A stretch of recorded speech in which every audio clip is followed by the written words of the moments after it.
Welcome to another action-packed episode of ARG Presents. I'm your good comrade, Amigo Aaron, joined by a man that's always two steps from the pokey, the Brent. Yo, Vol, what's up? Yo, Vol? How are you doing this morning?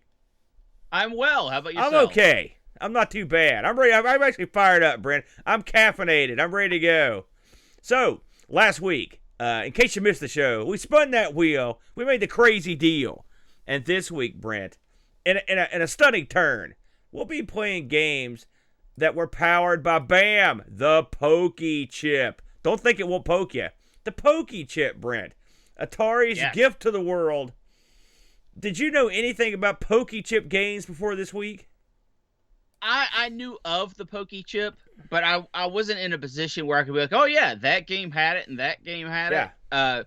It's one of those things where, I mean, when you dabble in the retro gaming long enough, you start learning all kinds of crazy stuff. And this was one of those things I've learned in passing, but now have a much better understanding. Exactly. Now, the POKEY Chip was basically Atari's sound and to a certain degree control chip.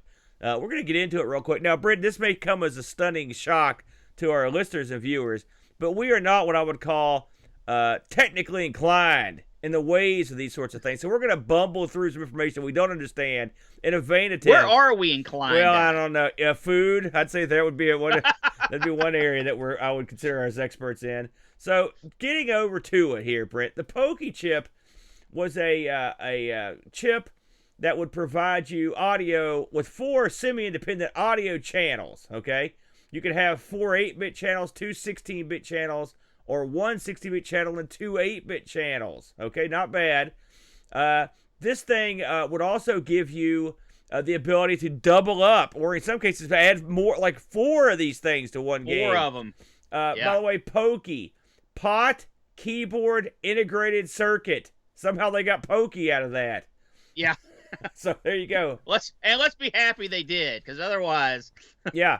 So POKEY, Atari put this thing together, Brent, initially. It was designed for their family of 8-bit home computers. So this was early on in the game, because you got to remember their computers came out in the 70s. So this they put together. It's a good little sound chip, Brentster, for the most part. If you consider the age of it, particularly, it's a very impressive bit of kit. It also occasionally would turn up, aside from being an arcade machine, which we'll get to. This would occasionally turn up in a cartridge. In fact, it came in 2 cartridges. Yes. If you're one of those people like myself that had the Atari 7800, Brent. Which, not to get too deep into it, but you had your Atari VCS, the 2600. You had the Atari 5200, right, which was very much like an 8-bit, and that did have the chip in it. Then you had the Atari 7800. That was third in line. It had backwards compatibility with the original Atari 2600, which was good and bad because it had the same sound system as that, and the sound in the Atari 2600 were not so good. No. So what they allowed it to do, Atari thought ahead, and they said, "Hey, we'll rig up a gimmick where you can put one of these POKEY chips on the game cartridge." Good idea. Only 2 cartridges were commercially released with the old POKEY chip. Britt, can you name the cartridges? I think I own at least one of these 2. I know one is Ball Blazers. Yes, the other one, Commando, yeah. Now, these cartridges have become more in demand because the POKEY Chip is tough to get these days. Much like the SID chip, you got to go scavenge suckers to get this thing. Not good if you need one. Now, I was reading on a forum where people had, when a POKEY Chip goes bad, because they do go bad pretty often, a gentleman had hoarded all these POKEY Chips, right? And like you said, this was a few years ago, but like you said, they're in short supply. They just don't make them anymore. And this guy had taken and was trying to figure out how to fix them, trying to get some of his stuff back up and running, and put them in the oven and baked them, right? Yeah. And I guess it whatever it did, it worked. And now I'm not saying go bake your POKEY chips, but he did find a fix, a modern day fix to restore at least some of the Pokey Chips he had. I thought that was pretty interesting. As someone that worked in tech, I'm going to ask you this: why do you think that he did that? To reflow the solder. Presumably, yes, that would be the case. Yeah. And I've heard of this when the NVIDIA or problems occurred, or like problems in the original Xbox, for example, the 360. People would take it, they load those things up with a heat gun or something, try to get that solder to reflow. Wrap them in a towel. Yeah. Wrap them in a towel, and they would bake themselves. Horrible idea, really. And the thing is, that's almost always a temporary fix, you know. Oh yeah, so yeah, it is. Get this, the Brent. Now this I found interesting. So you've got your Pokey Chip here. Where did it come from, right? So a guy named Doug Neubauer, who designed integrated circuits, he was the guy behind the Pokey Chip.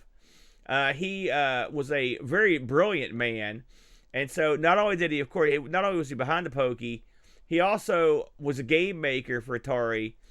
He's the guy that put together the original Star Raiders, which was a game that was way ahead of its time, and it's literally a pivotal game, particularly in the 8-bits, a very awesome game.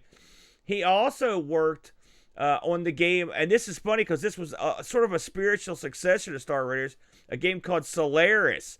And if you think about it, Star Raiders was pretty early in the Atari run. Solaris was one of the last titles released for the VCS, and it's a quantum leap from Star Raiders to Solaris. Solaris is an amazing looking and playing game that a lot of people wouldn't even suspect that the VCS could run. And by the time Solaris came out, they had gotten a good grasp on all the capabilities of the particular 2600 board. He also worked under an assumed name, if you will.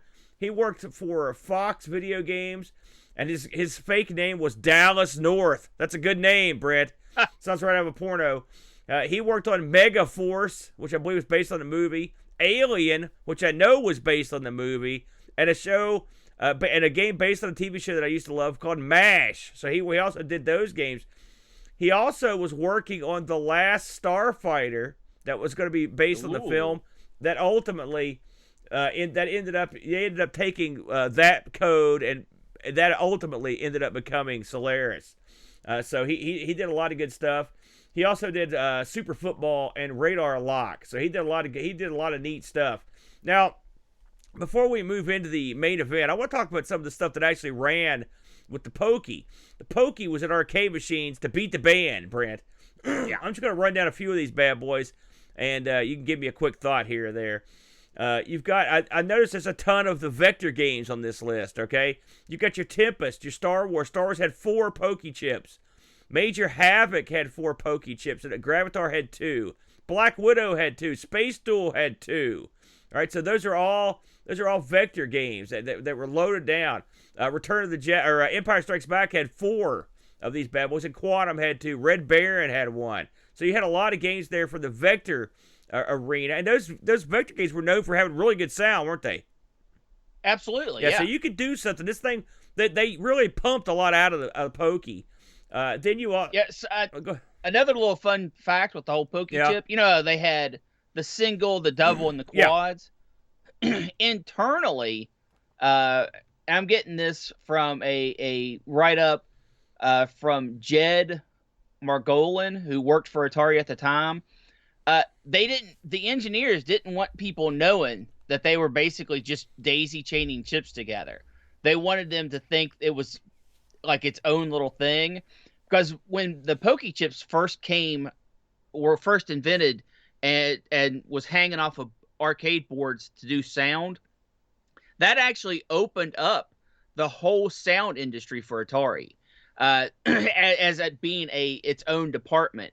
Before that, they were actually having programmers do sound, and most programmers didn't want to do sound. In fact, it was one of the last things they worked on, which meant all the memory and stuff was gone.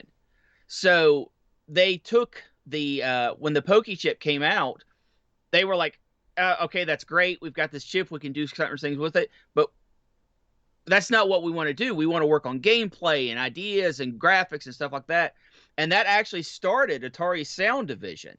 But and the sound folks knew, like you had the single, the double, and the quad, and I'm sure other people did too. I mean, it wasn't like some super kept secret, but people were requesting quad chips for their games, not knowing that it was just basically 4 pokies stuck together. So I thought that was pretty interesting. Yeah, and there were quite a few games that used 2 or 4 poke chips. Aside from the aforementioned vector games, I mean, a lot of the big titles of the Atari back catalog use these chips. You got your Centipede, you've got your Marble Madness, Indiana Jones. That whole Marble Madness, Indiana Jones, Temple of Doom, Roadrunner, those all ran off the same system board. So those all used the Pokey. Paperboy, Food Fight. Used at Warlords all the way back there. So this got used a lot. Road Blasters, a game we owned, Brent, several times. And Gauntlet Two. So you got even up to remember Firefox, the Laserdisc game? That had a Pokey chip in it. Now, I'm assuming the Pokey in that was used to register just the beeps and boops to get you through the menus or whatnot. But it's amazing to me that Firefox would actually have that. Kind of neat. So, yeah. Yeah, the Jed Margolin, it actually worked on Firefox. And there's a whole write-up online of things, of a question and answer he did in 95. It's an incredibly interesting read, especially if you're into Atari and stuff like that. He goes over a bunch of stuff. He's mostly talking about Laserdisc and how Atari got into the Laserdisc games very temporarily. It was a horrible disaster for them for the most part. But I'll add a link in the description so people can take a look at this. It's a really interesting read. It's about, I don't know, it's split up into chapters. It's 12 chapters long, but each chapter's only 5 or 6 paragraphs. Highly recommended. It's really fun. Know, the funny thing, it's funny, we actually got to play a lot of, our local arcade had Firefox, the laser game. Yeah. And a couple of them had it, and I didn't realize it was not. It was a kind of a rare game. It's not like it didn't make the rounds that much. I thought it was a real tight game, to be honest with you. But I mean, I thought it was really hard. It was okay. I mean, personally, I'm more of a Mach 3 guy myself. So, with all that said, Brent, we had a good selection of basically Atari classic games that to choose from here today. So, did you have any trouble picking a game? I actually researched this quite a bit because I wanted to find a game that had something unique to do with a Pokey chip. So that's how I got to my game. How did you get to yours? I'll tell you, and I'm going to start the dance. I almost didn't pick this game, but I had a tinge of nostalgia on this because I had played every game on this list, and some of these games quite a bit. But there's a game I've always thought was sort of lost in time to a certain degree. I mean, I think people still play it, but you don't hear about it much anymore. It's a game I ended up choosing, and that, my friend, is Missile Command. Missile Command took the arcades by storm back when it came out, and it was one of those games that was in the right place at the right time. Published and developed by Atari and put out for all the consoles and whatnot. The arcade version was released in June of 1980. Right there in the middle of it. To go over the platforms that this was released on would be, I mean, it has been cloned and unofficially released on probably every system that could possibly carry it. But of course, its most famous ports were probably the Atari 2600. The 8-bit version is also quite outstanding. But it's been on everything, all the way up to like the Plex Arcade. If you know anything about Plex, I don't know if that thing's still going on even. So, what is Missile Command? Well, at Missile Command, it's funny. Trying to determine the backstory of Missile Command is there's not much of one that's mentioned in the arcade. If you've ever had the home version, the manual describes that there's a battle between 2 planets. The planet Zardon, and that's your planet, and the planet Krytol. Okay, now, this was a bogus backstory because none of this was ever dreamt of in the original version. The original version was put out there for one reason. This was the 1980s, and there was a very high likelihood that America was going to go to war with the Soviet Union in a huge nuclear throwdown. I can tell you from being around at that time, in 1980, I was 9 years old, and everyone that I knew, including me, just assumed that we were going to be in deep trouble with Russia, and we're going to have a big nuclear battle with them. I mean, it was almost like a foregone conclusion. I know it seems silly today. Maybe it doesn't. I don't know. But I mean, we were all convinced that we were all going to get it. And so when Missile Command comes out, and it wasn't just the kids, by the way, because here comes Missile Command. Missile Command is exactly what you would think it would be. It was dreamt up to simulate what would happen if you were trying to defend your cities, your civilizations, from a nuclear strike. And effectively, that's what you're trying to do in this game. Now, if you haven't played Missile Command, you're basically controlling the defensive fire to protect 6 cities, and you are being attacked from the air. You have a cursor, a crosshair on the screen, a little plus that you move around with a trackball, and as you move this thing around, you've got 3 different missile bases. I think it's Alpha, Delta, and Omega base, and these bases have limited amount of missiles, and you can shoot to intercept the incoming missiles to destroy them and protect your cities. The game features a button for each missile area, so you had 3 buttons, and you had the trackball. I can tell you, this is the first game I ever played in the arcade that had a trackball, and this thing was foreign concept. I remember walking up to it and just taking it and moving it around, and then giving it the old heave-ho and really spinning it. And Missile Command, when you really hit that trackball, it would squeak. And also, it had a habit of catching the skin on your fingers, so you could easily get in there and get yourself hurt. It would pinch you. This was something that I think every trackball game did that was released in the arcade, but this one was one I remember it being notorious, and it did hurt because I've had this happen. But now, this isn't a game you were really wanting to go crazy with the trackpad on, but usually it happened when you were screwing around. Normally, this isn't the kind of game where you're going to whip that thing as hard as you can, but if you're in the heat of gameplay and you're trying to move that cursor to intercept a missile, you occasionally will really have to work into it to get it over there. So, as the game progresses down the pike here, the missiles become more and more frequent, plus you have added enemies. You will eventually, these things called smart bombs will come on the screen. Smart bombs are just little dots that head directly to your cities or your missile silos to try to blow them up. You've got to intercept them. They don't streak like missiles. You've also got bombers that will come across the screen. They're like planes, and they will come at a lower altitude, and they will drop missiles down that make it more difficult to intercept because they're coming from closer to your cities. There are also these little satellites that come by. They are also a major nuisance. They can give you all kinds of trouble too with their fire. So you've got lots of enemies in this.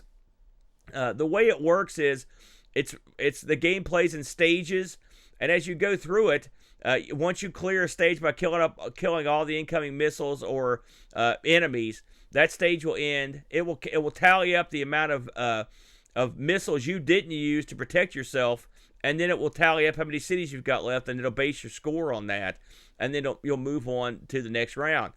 You could eventually earn more cities, and so there was always the possibility that in a round you would lose your last city, and this happened a lot. You would lose that last city, but then you would have earned just enough points to build a new city. And so you got to keep going. It was always glorious when that happened. It was a glorious noise that the game made whenever this happened. To get into the backstory of this a little bit in terms of the game itself, it was designed by Dave Thurer. He also did Tempest the same year. So this guy had one heck of a year, Brent, between this and Tempest. This was a very popular home port, as I mentioned. The cartridge for the 2600 alone sold 2.5 million copies, which is that's huge. That's huge seller. When this game was in development, the game per se doesn't. The cities don't have names, but when the game was in development, the cities were named. And the cities were in California. There were Eureka, San Francisco, St. Louis, Obispo, Santa Barbara, L.A., and San Diego. When this was released, some places still had names on the cities, and they were localized, which I don't think I ever saw that. But eventually, they got rid of that. Yeah, because I don't think people like that. According to the wiki, Dave Thurr, the guy that made this game, he suffered from nightmares of cities being destroyed by a nuclear blast when he was working on this game. So this wasn't like Smurf Adventure. This was serious business when you did this game. One of the features I really liked about this game, Brent, and it's funny, one of our buddies locally owned this game in his personal arcade, so I really got to get down in there and kind of familiarize myself with it. It's got unusual buttons. It doesn't have like your normal buttons you'd see in an arcade machine. They're sort of like almost what would you call them, silo shaped or pyramid shaped. They come to a point and they're raised off the control panel, and they have lights in them. So all the buttons, including the start player buttons, have little LEDs. Well, actually, they're not LEDs; they're lights. And these look awesome. It gives the machine a real. The control panel looks like the control panel of like a missile launching center. It's really slick looking. And thank you, Buck. Volcano buttons. That's a perfect example. It's a perfect way to describe them. They were really cool buttons, and the fact that they lit up was super neat. When you lose at this game, you don't get a game over. This might be one of the only games I've ever seen that just says the end with this huge explosion. That was not an accident. The purpose of that was to pretty much tell you there is no winner in a global thermonuclear war of this type. This game was also and still is heavily used for points for high score challenges. It's considered an endurance game, and one of the reasons it's considered that is because the game has the old patented bug in it, Brent. If you get to a certain score, I want to say it's every 1.8 million or something like that. Anyway, you could end up earning like over 100 bonus cities if you get to do it the right way.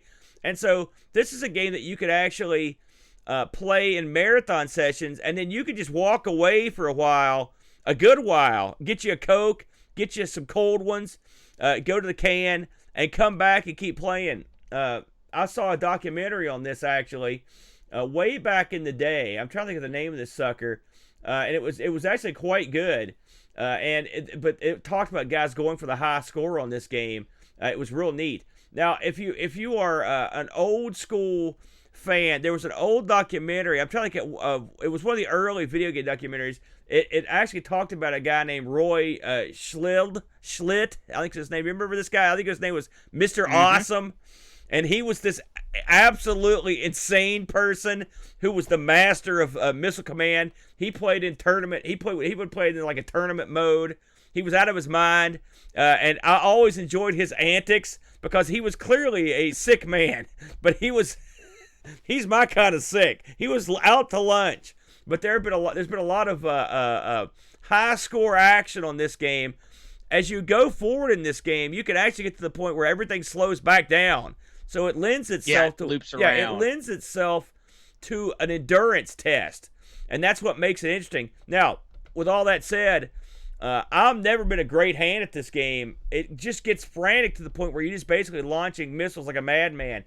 Something a lot of people don't know is you can only have 8 launched missiles on the screen at once. So you can have 8 missile launches going on, but no more.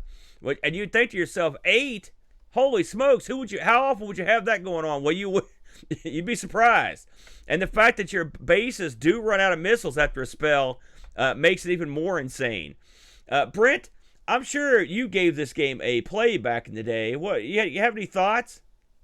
Oh yeah. First of all, this is a game that doesn't emulate well. No. I mean, if you have an actual arcade trackball, maybe you can get away with it. But the buttons and the trackball and the control panel, it all is a package, and it is a very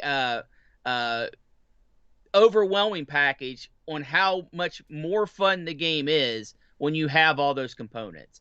Playing it at home, playing it with a stick or a touchpad or a touchscreen, stuff like, no, it's not the same. That said, I never liked this game. It's not because it's not a good game. It's an incredibly awesome game. The theming, they played it up so well. It's just I'm so bad at it. I would always either be too conservative with my missiles and not do those like long super streams of explosions to catch the rockets as they're coming down, or I would just go ham and just run out of ammo halfway through a wave. Plus, especially as a kid, but I've played this in my adult years too on an actual cabinet. As a kid, I could not control a trackball. I did not have the dexterity in my hands to do anything that I wanted to do. It was just too much for little me. In my older days, I was better, but it takes a lot of mental. There's a lot more going on than just shooting rockets at other rockets.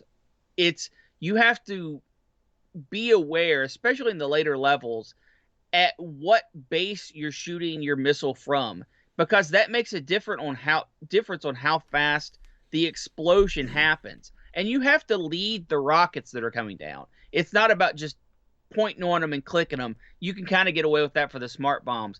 But some of the missiles, especially in the later levels when they're coming from the planes, if you don't get a plane destroyed in time, you have to kind of lead them into your explosion.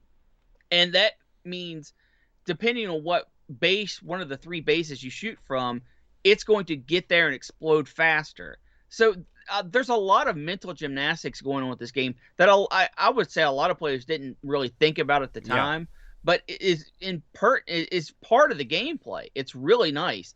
But like I said, I was so bad at it that I never liked it. This is one of those games I should have liked it, and I should like it now.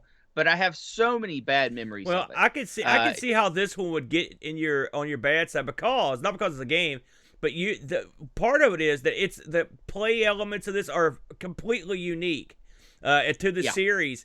Plus the control is unique, and the elements of play. And you're right, you've got those three missile bases, and they're Alpha, Delta, and Omega, and they're on the three sections of the board. And it takes on the spot thinking to line up your shots with the nearest incoming missile while gauging how many anti-missile missiles you've got left.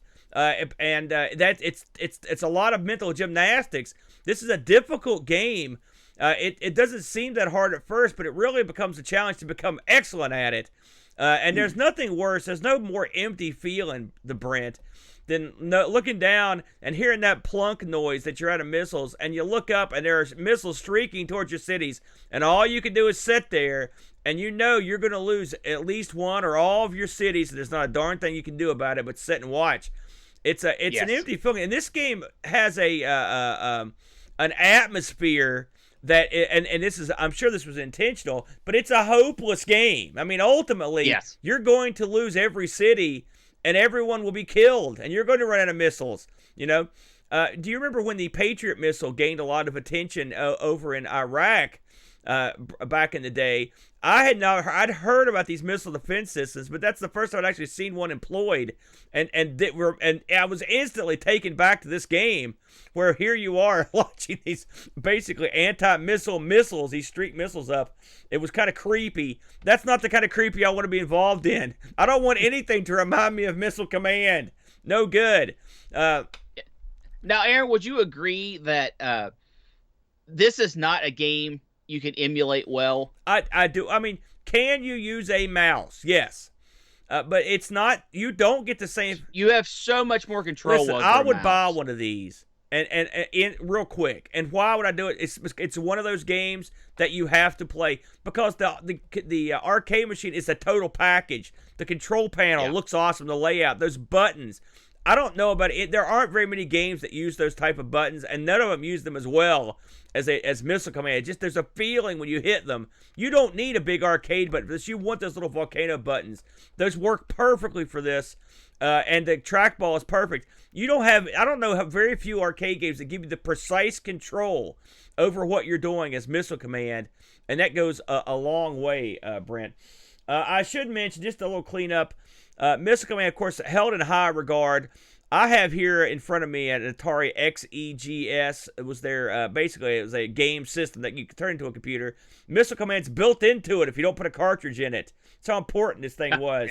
It also, the home version of this had the second acknowledged Easter egg in it. You could get the programmer's initials to come up if you did the right thing. This game's held in pretty high regard in terms of scores. It got a 5 out of 5 on all games. This is the arcade version we're talking about. Eurogamer.net gives the arcade version a 9 out of 10. So you can't. It's pretty much almost as good as you can get. I would say that's about fair. I don't really think this game has any flaws. It's funny that we picked games involving the POKEY Chip. I don't really think about this game in terms of its sound, but the sound is adequate for. You're not going to get a jaunty tune in here. The sound is pretty basic, but it's sort of iconic. The sound of the missiles getting restocked, the sound of cities winning free cities. It's just sort of random. So I wouldn't say this was like an excellent example of what the POKEY Chip can do. But I mean, I think the sound effects are in line with the game, Brent, on that one. So yeah, that right there you go. That's your Missile Command. A great game. I did look this up on eBay, Brent. And believe it or not, this thing's actually getting a decent. It's not horribly overpriced. You can pick one of these things up in as is an as is offering for about $800. And I looked and I saw these going for just under right around $500 if you shopped around. I'd say that's a pretty decent price. The cabinet on this is sort of not quite a full height cabinet. It's shaped oddly, isn't it, Brent? The cabinet for this. It is, yeah. But again, it works. So I would say yes, this is one that you definitely should give a shot. Missile Command.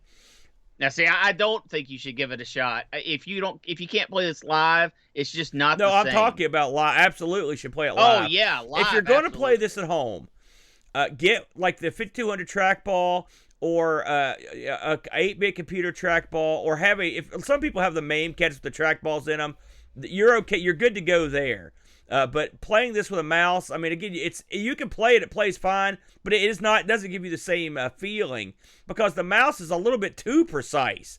The trackball, Absolutely. You have to practice at the precision, and that makes it more fun for me.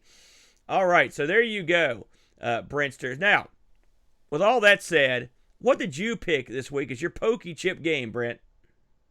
Well, you went for one of the earlier POKEY Chips games, and I went the total opposite direction and took Atari Tetris in the arcade. Now, I'm sure, I mean, Tetris, one of the most ported games of all times, one of the most profitable games of all times. You don't need to know how to play it. You've got dropping blocks, make the lines, everything's good. So what does this have to do with POKEY Chips? Well, of course, this had a dual POKEY Chip system on it, which means you had 2 channels of sound.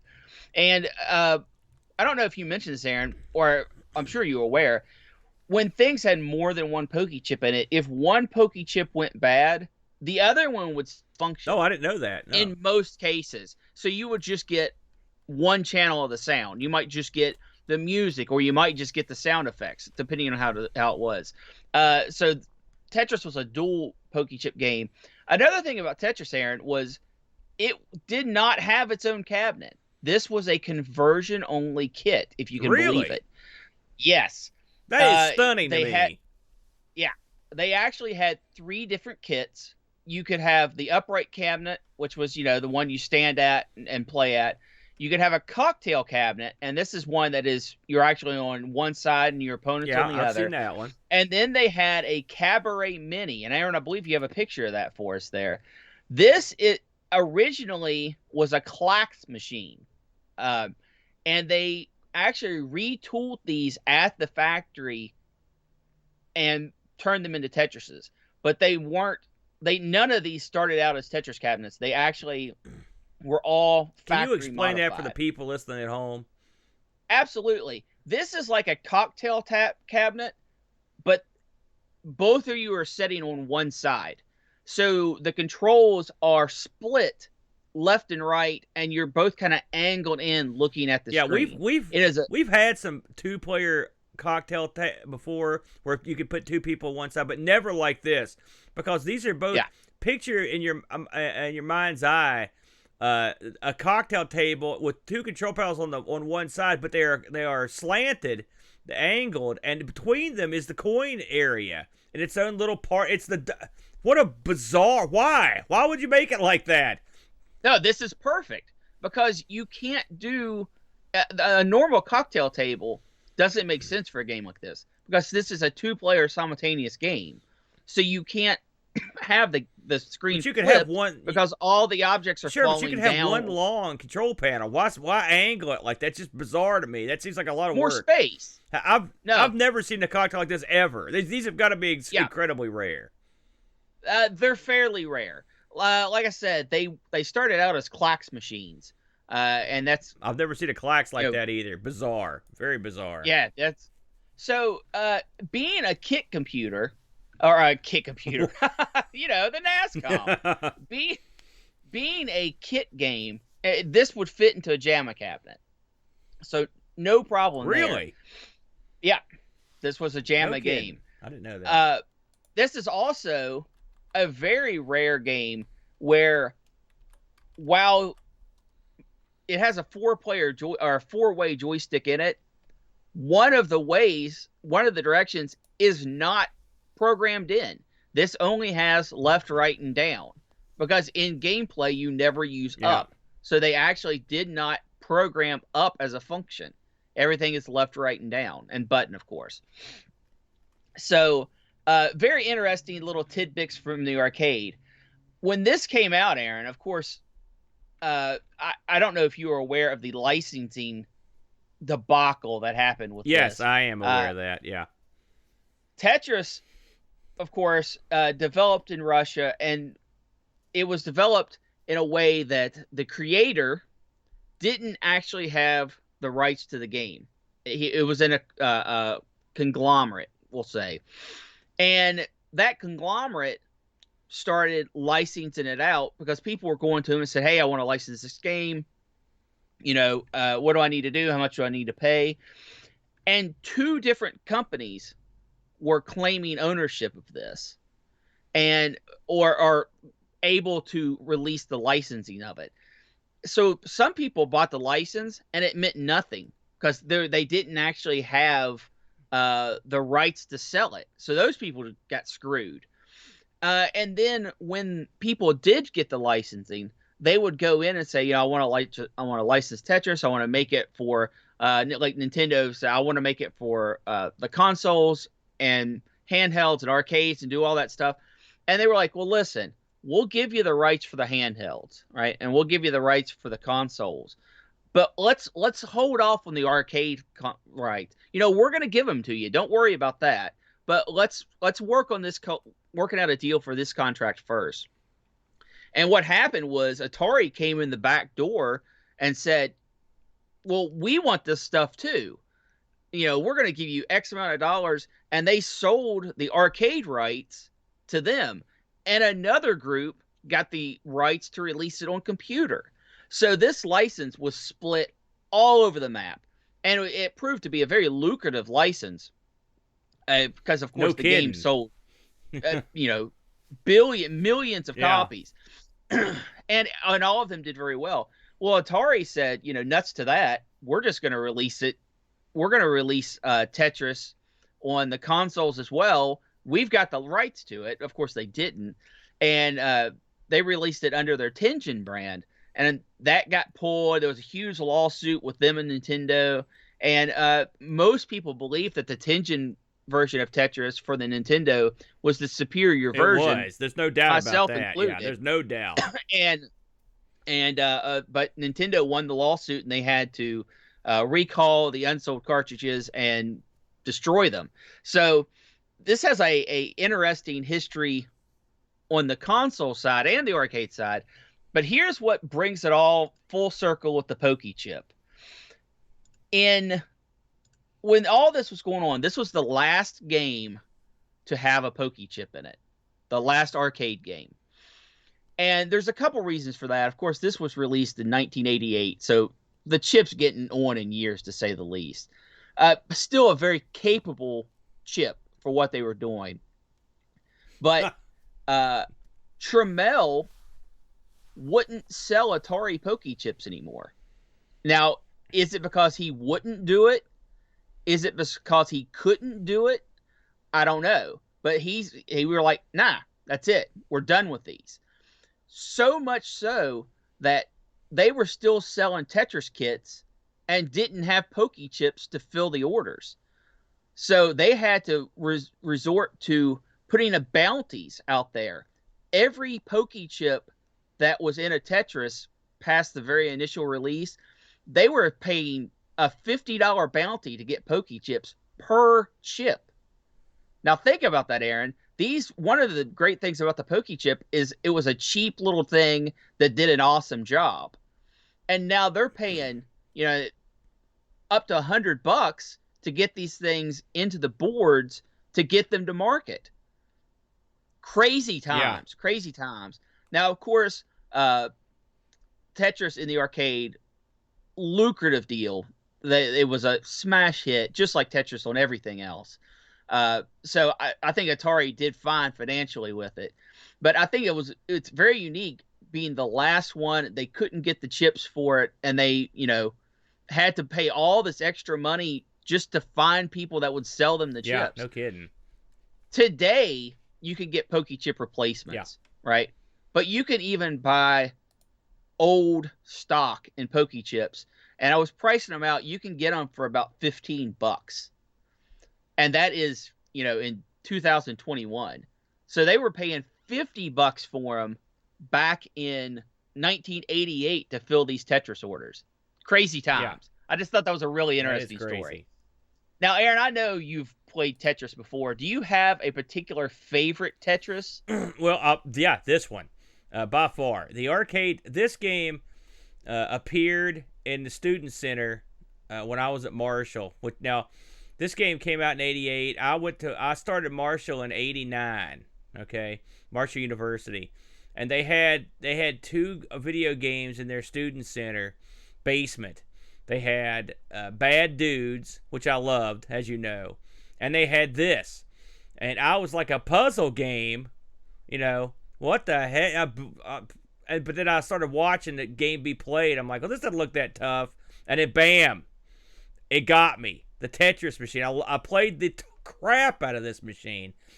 And one of the things that made this game great, well, there were a couple. You've got the multiplayer aspect, but also the music in this. I would never have guessed this was a POKEY Chip. I'm not saying the POKEY Chip's not capable, but it was, because the music in this is awesome. This is far and away the best music in any Tetris game ever. It gets you fired up to play you some Tetris.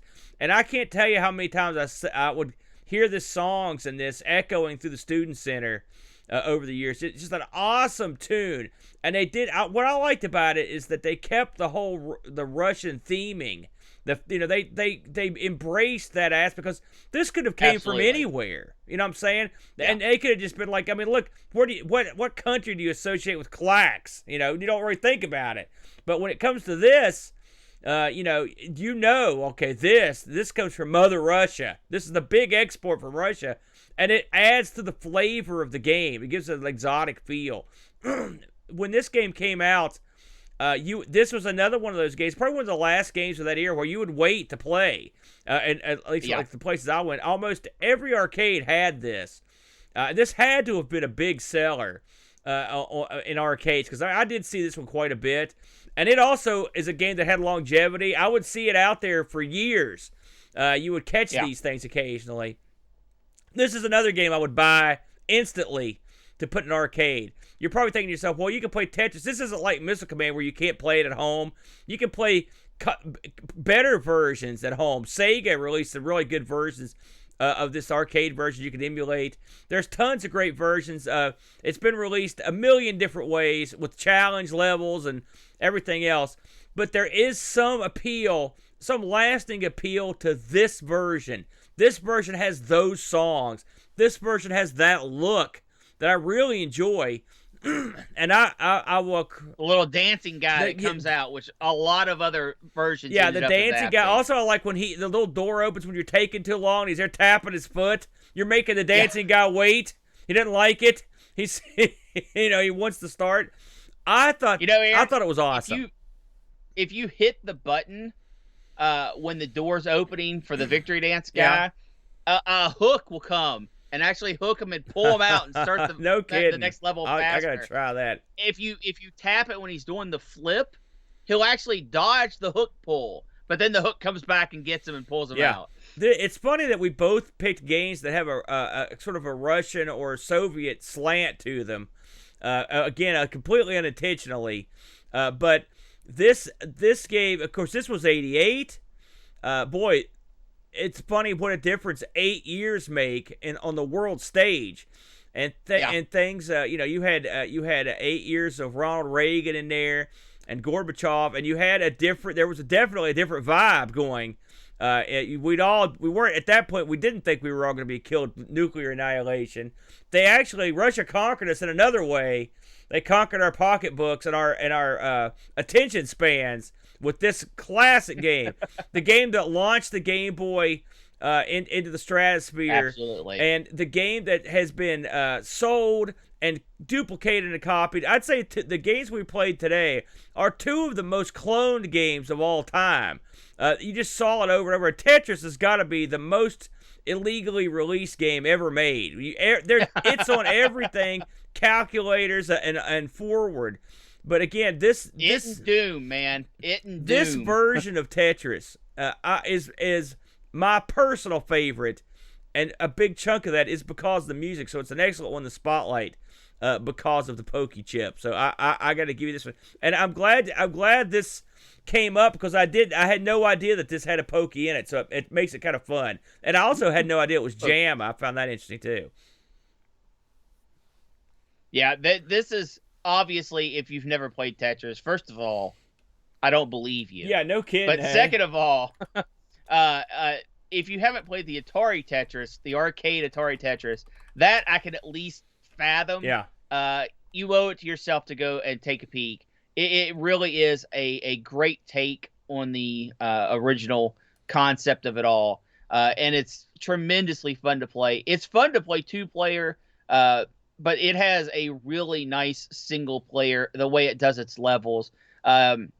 It's not just endless. It's more mission-based, I guess you can say, with a lot of different strategies and level design. I mean, for Tetris, as much as Tetris can have.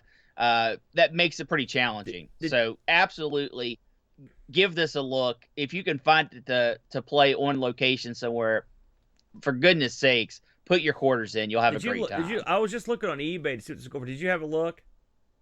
I did not. No, I would imagine I'm here right now. It's funny. I'm looking through here at the completed auctions, and I can't find anyone selling an actual full-size machine, which is interesting. But there are plenty of motherboards. And actually, as a JAMA board, these things are going from in working order. They're going anywhere from $100 to $200. Very reasonable, frankly. Well, I'm sure there's a billion of these out there. Oh yeah, one would guess, but it's still that's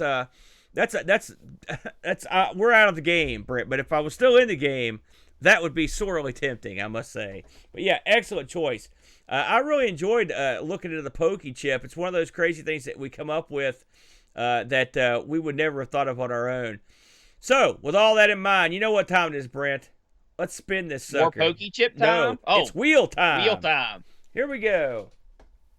So, this week on the wheel, we've added, I hope Brent knows what this means. This is a suggestion. Poly Game Master versus Neo Geo. And our retro piece is the Game Gear, Brent. The Game Gear. Let me get this in position here. Are you ready, the Brent? I am. Here we go.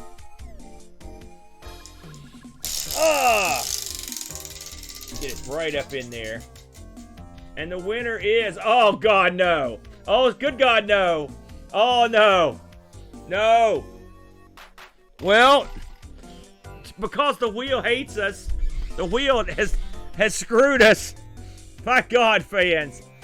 Well, it's the first time on the board. This is 2 weeks in a row, by the way. Thank you, Andy Craig, whom I may have to consult for this suggestion. We will be playing Poly Game Master versus Neo Geo. Brent, well, I know all about the Neo Geo. What is the Poly Game Master? Well, Aaron, anything with master at the end obviously means it's superior in every way. I see. Now, if you put the master at the beginning, like master system, then you've got some wiggle room. So this is the Poly Master whatever thingy is obviously the better system. So I will be defending it in glorious battle. So you're taking the mantle of the as Frontier Gibberish just called it, the Polygamy Master, the Poly Game Master. I guess I'll have the arduous task of defending the Neo Geo, the mighty Neo Geo. I feel a bloodbath coming on, Brent. That's for darn sure. Oh, I do too. Yeah. Hey, listen, thanks everybody for turning up. We had a good crowd in the old chat room. I want to say that, of course, we film every Sunday morning, 10 a.m. Eastern Standard Time, live and in living color. And we appreciate you guys turning out. We will be back next week for a slaughter, no doubt, as I beat down the Poly Game Master with the Neo Geo. Until next time, das vidanya. Thanks for joining us today. We really hope you enjoyed the show. Hello to our YouTube subscribers and our Twitch followers. A special thank you to Duncan Styles for our vector graphics and Bartbit for an amazing closing theme. Want to help keep ARG spinning for as little as $1 a month? You can do so at our new Patreon at patreon.com/ARG Presents. Just like these fine folks. Graham W. Vetke, Rollo, Olaf Hope, Anthony Jarvis, Terry Howard, Gary Heather, John Schaller, The Slow Norris, Frodo NL, Steve Rasmussen, Bernhard Lucas, Chris Folds, Mitsuyama, Jason Warnes, Rob Black O'Hara, Andy Craig, Dave Velociraptor, Retroalgy, Hermsky, Roushi, John Dykeman, Jerry Dennington, Z9K9, and Mr. B. Don't want to explain another credit card bill? That's okay too. You can help us out by leaving us a positive review on Spotify or Apple iTunes. Have an idea for a wheel piece? Email it to us at argpresents@mail.com. We film live every Sunday, 10 a.m. EDT on Twitch. Hope to see you there.